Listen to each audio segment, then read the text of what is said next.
Hello, everyone. Thank you for tuning in into this episode of the Black Mind Podcast. Unfortunately, this week, one of our hosts did not record his audio, even though he thought he recorded. So instead of leaving you guys without an episode this week, I cut out most of the audio that we could so that we could get some topics out there and some content. So this is a cut up podcast, and unfortunately from our heart, or unfortunately it's not going to be complete. We will probably be back next week. There will probably be some slight ribbing, and it will be your normal everyday podcast. Have a good day. Bye.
It's almost like the news that I told somebody recently where I was like, yes, I might be purchasing a house in the coming months. I don't know. I need to look into it.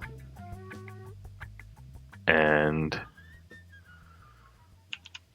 yes. Yeah. So anyways, speaking of that, I just played Halo this week. That's all I did. I did the normal thing and played Halo. And yeah, that was pretty much it. Custom games are great. They're back. It's awesome. Yeah, and then I also watched Gundam Hathaway. Pretty good start. Can I say two things? Go for it. Okay, that movie is really good. And there's two issues I have with it. Oh.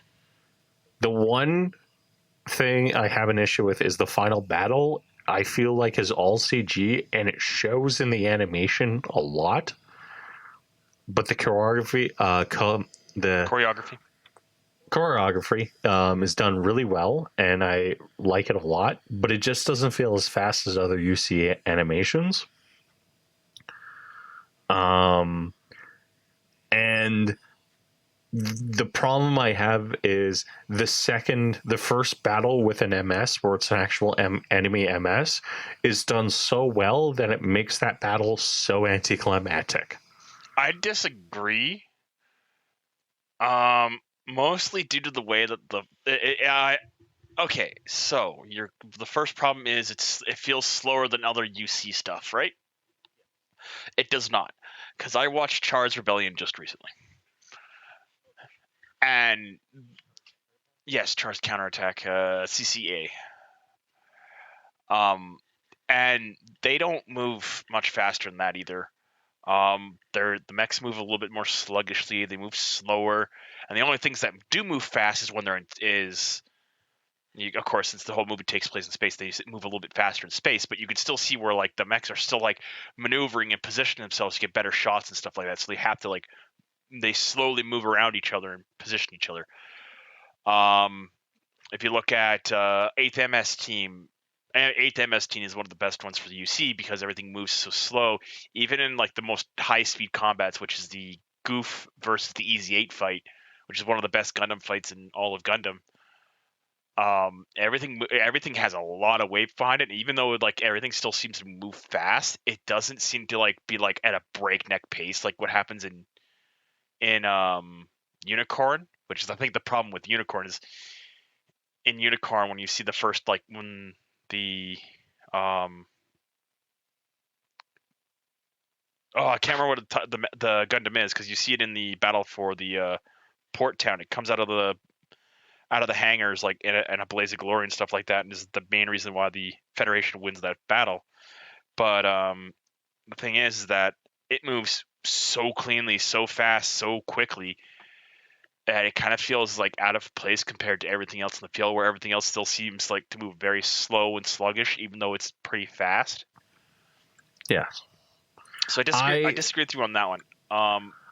Okay. But I will agree with you that the final fight is a little bit more anticlimactic than the first mech fight, but that's because you're not following the mech pilots really. You're following Hathaway while he's running through the streets, and that was something that I wanted. I wanted something that was a little bit different. The other thing I am going to say, you see when the pilots are on the ground in a previous series, which is Gundam Double Z, Double Zeta.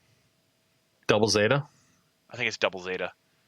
Because I know Gundam Zeta doesn't have it, but I think the series after that, which is I think Double Zeta, has that where where cast the main characters are running around in the city while there's a major mech fight going on in a city in I think Dublin, Ireland.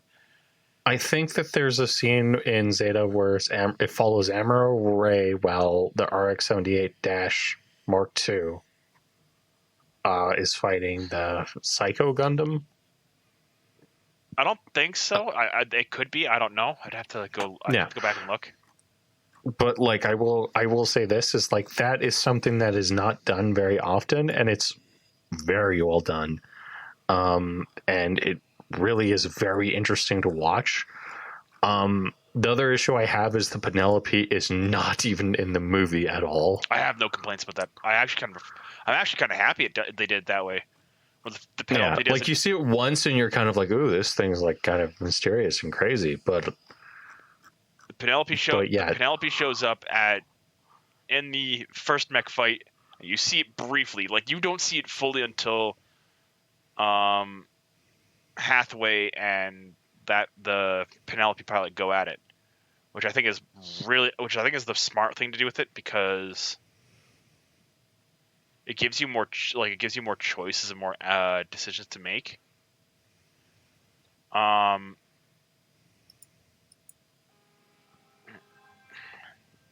I'll be right back. Yes. Yeah, it's a lot more of an interesting show. I would say overall people should watch the show, and they would probably enjoy it because it's kind of insane and very, very well done animation wise. It is incredibly solid for animation wise. And it's, you know what, compared to narrative, which was okay. Narrative. I think narrative was okay. Narrative was narrative. Narrative was narrative, and I really hope to God they don't bring back the unicorn into any of the Hathaway things at all, because this does canonically take place after narrative. So, I've heard good things about narrative, how it's actually a really good series. So I'd have to go and sit down and watch it. It's really well done, but the thing is that it overloads itself on mech fights, and then the plot kind of was do you know a lot of UC? Then you're probably going to understand a lot of these things. If you know the basic plot lines of this, you're going to be oh, this is pretty good. So.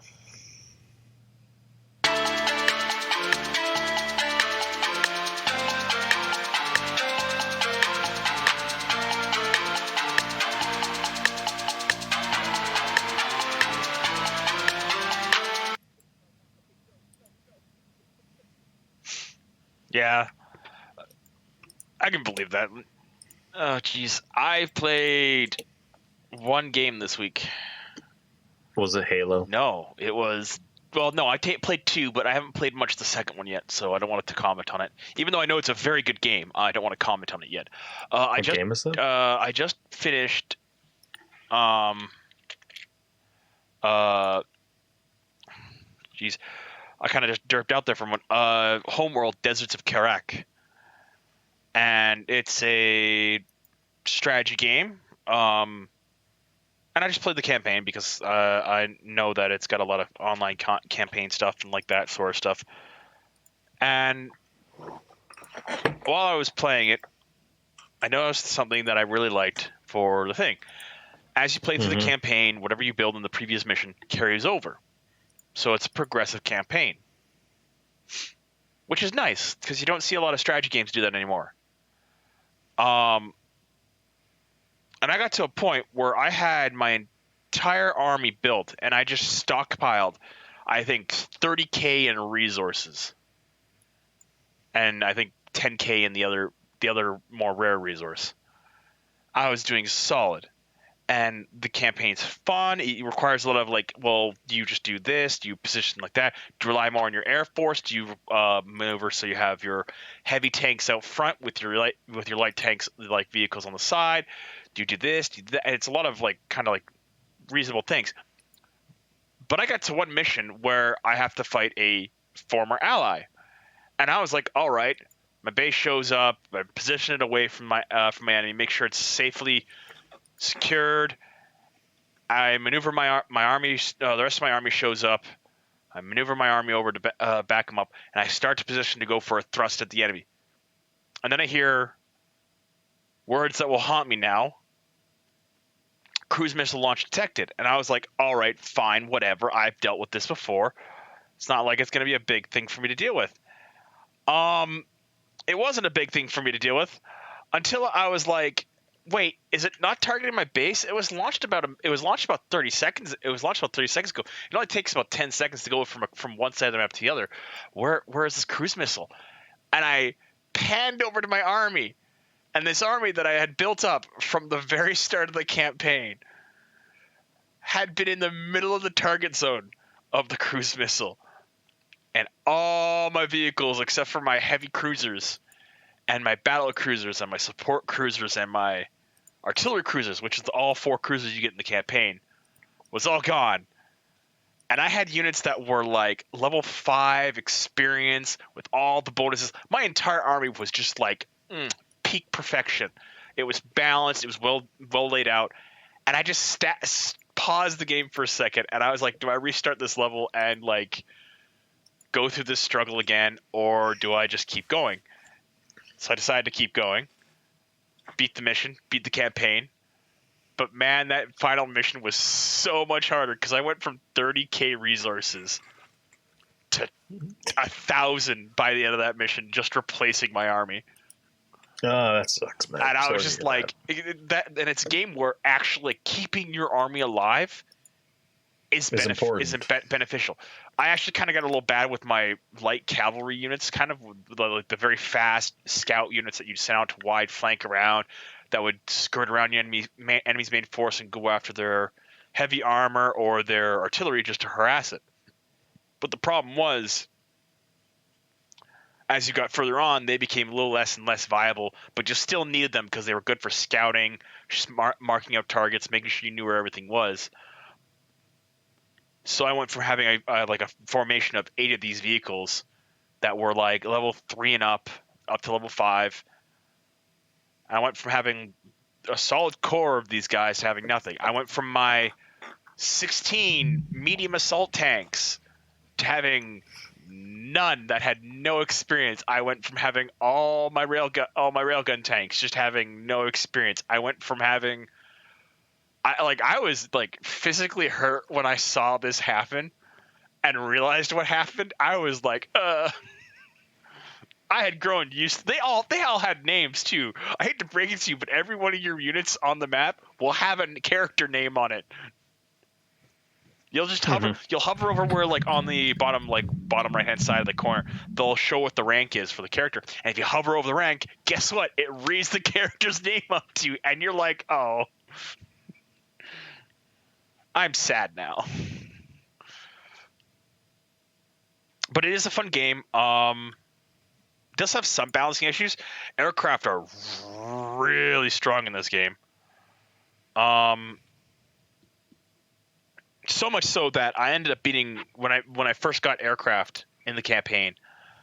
I built a total of 3 squadrons of 3 strike craft, and I didn't have to build any more. And then when I got bombers and gunships, I built max out of those.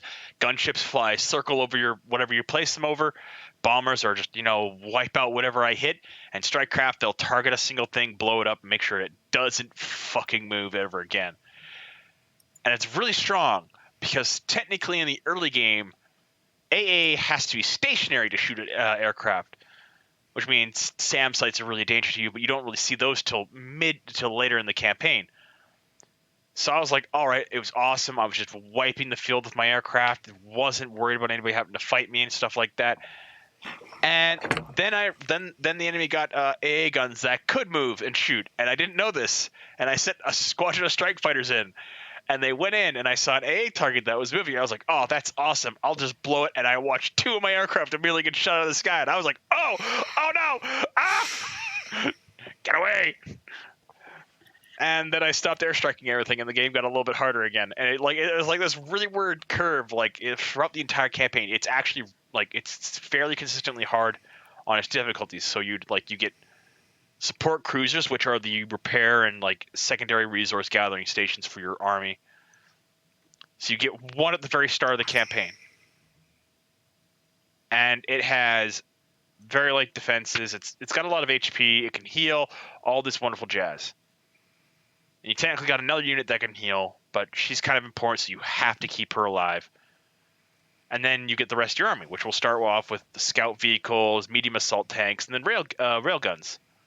And then as you progress through the story, you get more. Then you get the support cruiser. Then you get AA, and then you get aircraft, and then you get, and then I think you get a couple.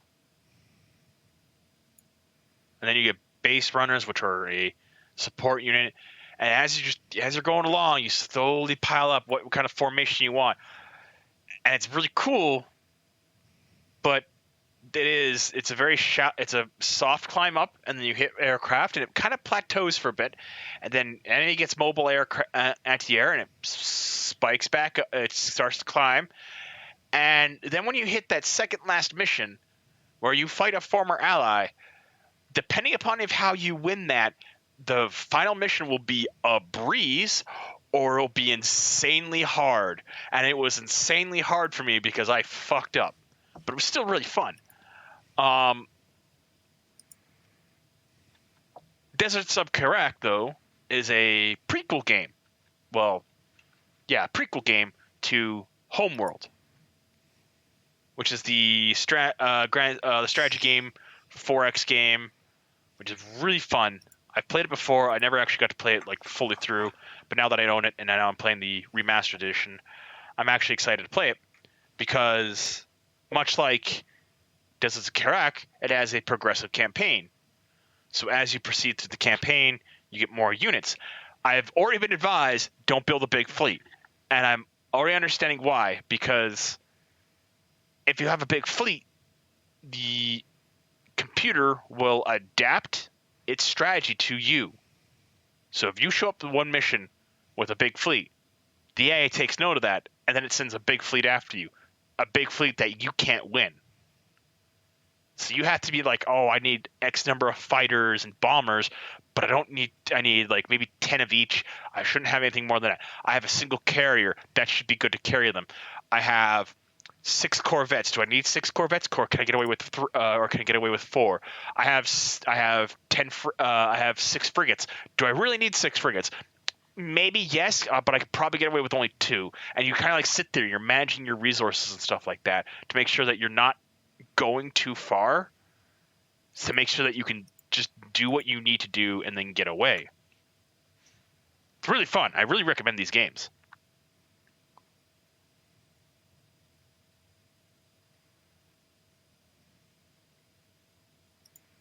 Hello? Interesting. No, it's interesting that you're talking about that. Yeah. Yeah. So you enjoyed it? Yeah, I am enjoying them. I need to play. Right. I need to play any this weekend because I got a little. Projects. I went out for a party yesterday, and that's why we didn't record the Yes. previous night. You did say that you were going for a party. So, anyways, I basically just played Halo custom games. That's all I did. Because Halo custom games are good. I also did. My buddy Keith wants to get back into Forge. I kind of wanted to get back into Forge a little bit too, so I might do that, a little bit of that. But I did watch a movie this week, and Alan's going to really hate the plot of it. What's the movie? So I watched Tomorrow War. Tomorrow War.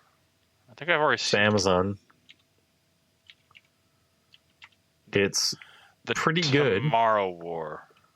Yeah, the Tomorrow War. Okay. And so basically it follows Chris Pratt. He is a biologist who was an Army veteran who ends up basically signing up and joining a military organization where you fight in the future against a group of aliens who were on Earth in the beginning from an alien outbreak. Basically, the entire plot of the movie is very well done. There's a lot of like Chekhov's gun and then it being used. There is one issue with the movie. I will say this. It's a very simple plot line with time travel thrown into it. And then the time travel, if you think about it way too hard, the time travel will literally break. So it's bad. It's got a bad plot. It's bad time travel. All right. Anyways. It's a bad time travel. Carry on. No, come on. Carry on. Okay. So the way that this movie works out is basically, so you know how in Back to the Future Part 2, Marty goes to the future, buys an almanac, and then accidentally leaves it back in 1945 or something like that. Yeah. And then that results in all of the chaos in his current timeline and everything under the sun. The idea of this movie is that basically in order to fight in the war, you have to be dead with around the time the war starts. That's fucking retarded. Okay. In order to prevent a paradox. Even though most of the soldiers would probably be dead from the war at the time of them being sent to. And then there's also another issue of all of the soldiers being sent back in time are actually super young. So in the movie, they explain that, like, hey, the aliens came from a ship. We don't know where the ship is or anything like that, but we know it's somewhere in Russia. Why didn't they just send a bunch of soldiers back in time with an artifact of the aliens from the aliens that allows them to break the movie wide open, so that way they could send in an elite strike team in order to prevent the war from happening? That is literally the way the movie's entire conflict is solved, is by the main character having access to a claw that was killed from another character who went to the future 3 times in order to do his service. And the claw basically reveals where a volcano was, that allows him to discover where the ice glacier was that houses the actual entirety of the alien species. Yeah.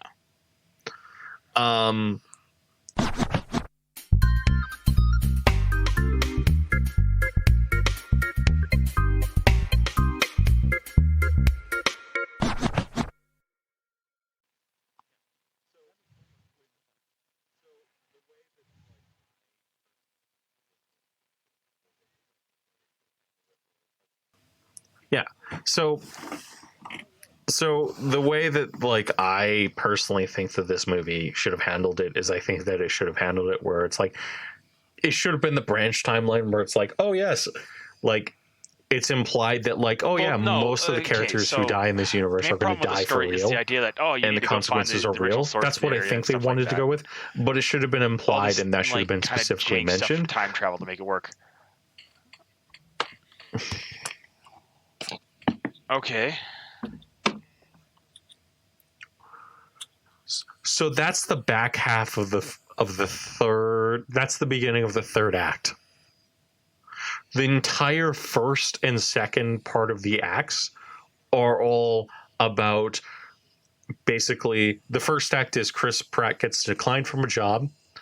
The Tomorrow War scene happens where the future people come and they say we're fighting a war, we're losing. There's 500 million there's 5 million humans left, and then Chris Pratt gets drafted. And this Tomorrow The War is still second going part on. of the entire movie takes place all in the future.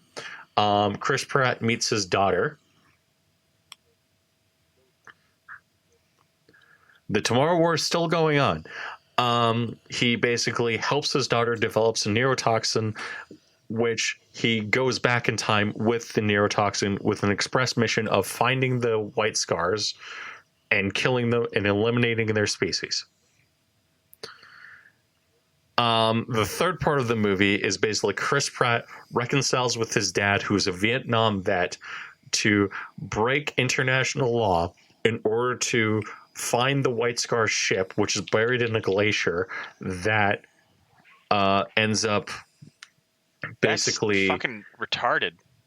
Containing all of the White Scars. Like, and because of global warming, the White Scars were released in 2034. Yeah, but dumb action movies can be fun. This doesn't sound fun at all. It's a dumb action movie with time travel. You want to know what's a good movie? Nobody's a fun movie. Yeah, nobody. This is a really fun movie. It's a fucking fantastic. I'm not selling it to you. No, from the way you made from the way you made it sound is. Nobody's a really good movie. No, God, no. I think I would. This movie is like a 6 out of like 7 out of 10. I hate bad. It's like average. I hate. You should bad watch time it. Travel stories because they're waste an afternoon. Horribly, like 90 times out of 10, they're. Please do. I want to like have somebody to talk about this movie with. 40K doesn't have bad time travel bullshit. Isn't that like most of 40K though?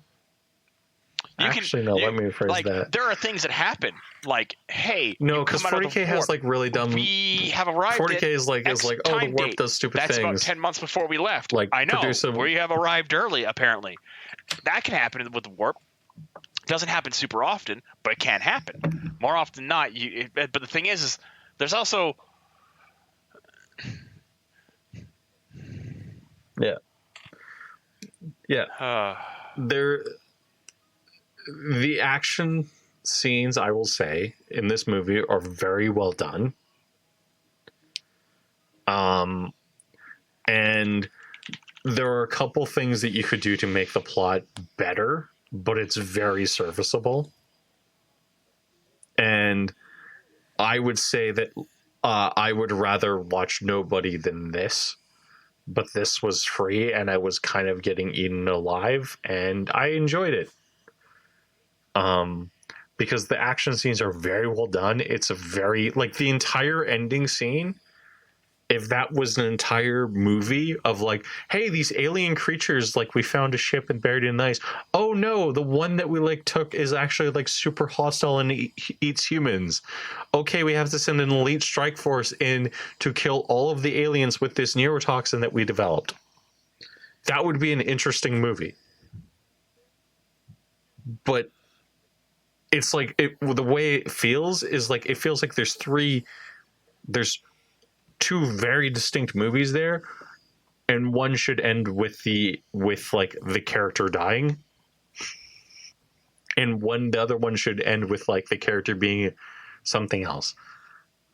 And that's really what I feel like about that movie.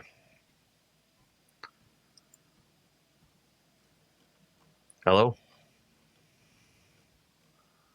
Yeah. Solid movie. It has some problems. Like, I think the biggest problem with it is he was in kind of Live, Die, stumbles a little bit Repeat, at the which end is there. a very good movie. But it's It's a very solid like movie. the problem for me with Live, Die, Repeat, or whatever it was, is primarily that Go ahead. during the later stage when they're about to win the war and stuff like that in the movie, you're like, all right, that makes sense. Why do you lose the time travel powers when you fucking do a thing? Because that doesn't track, like, at all. Like, one bit at all. That, like, there's a couple problems for me. Like, a good example, the Maiden of Verdun. She had the time travel, time repeating powers for a while, but that's the reason why she became the Maiden of Verdun. She won the battle because of it.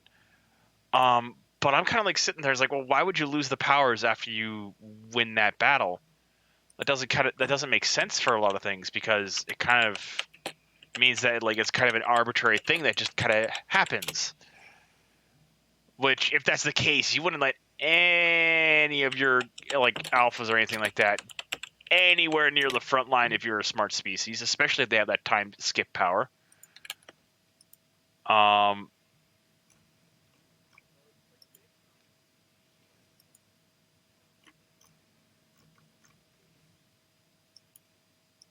Oh, I know. I know. Well, it's like based on this like, movie again, like, called that's All why I You said it Need Is kind of Kill, falls or the apart, show called All towards You the Need end. Is Kill, which The only is problem with it for me. very, yeah. What else can I talk about this week?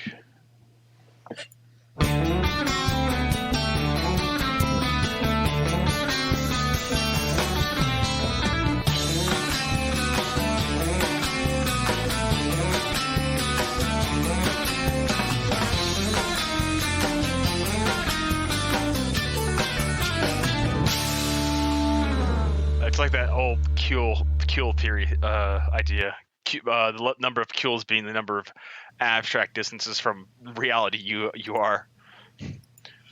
At 0 Kuhl, you ask for a hamburger. I give you a hamburger. At 1 Kuhl, you ask for a hamburger. I give you a hamburger before it spontaneously breaks apart. It's actually like, God, I remember that video is so great. Kuhl, it's called Kuhl theory. I'll link it here in a second. I got it open already. Oh wait, Wine Kuhl? No, I got the animation because it's really good.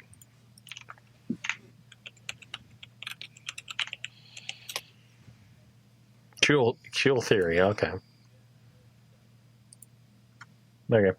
Apparently something happened with FNAF. I don't know. Scott Cawthon, what? Yeah, Scott Cawthon got arrested recently. Yeah, something along those lines, or something happened with Scott Cawthon. He is. Who cares? Scott Cawthon left FNAF because LGBT, social justice bullshit. Yeah, he mmade enough money so that, like, people shouldn't be worried about him. It's just shitty that he went out the way Notch did. He's a Christian character, and it's like, yeah, have you not seen his fucking game fucking catalog? Pretty much. No, here's the thing. If you look at Scott Cawthon's game catalog, before he did FNAF, he did a bunch. Like, and I don't mean like, he's a Christian, maybe 4 or 5. No, there's like 30 or 40 Christian games before it,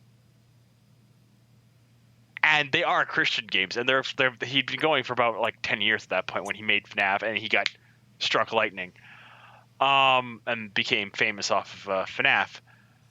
But what makes it really funny is a lot of people are like, holy shit, what? He donated to, like, the Republicans? How could he? And he, like, it's really funny because immediately after this, Factorio had a thing happen too. Where they tried to go after the creator for being like, well, you should do this, and the creator's like, no, fuck off, get your bullshit. And then Factorio exploded on Game Store. I was like, yes.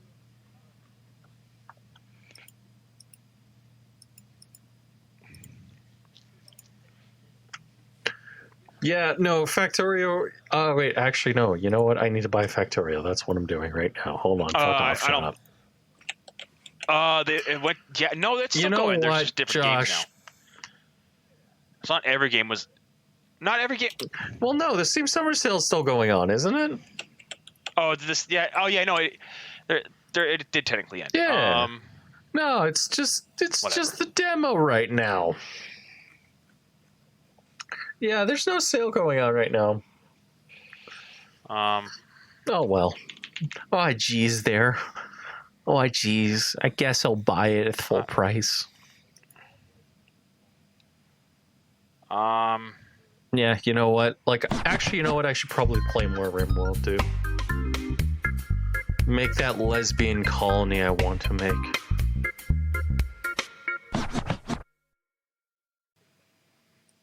Pretty much, yeah. I don't think we have anything else to talk about. My personal opinion on like what happened with Scott Cawthon is bullshit. My personal opinion on what happened with Factorio Dev,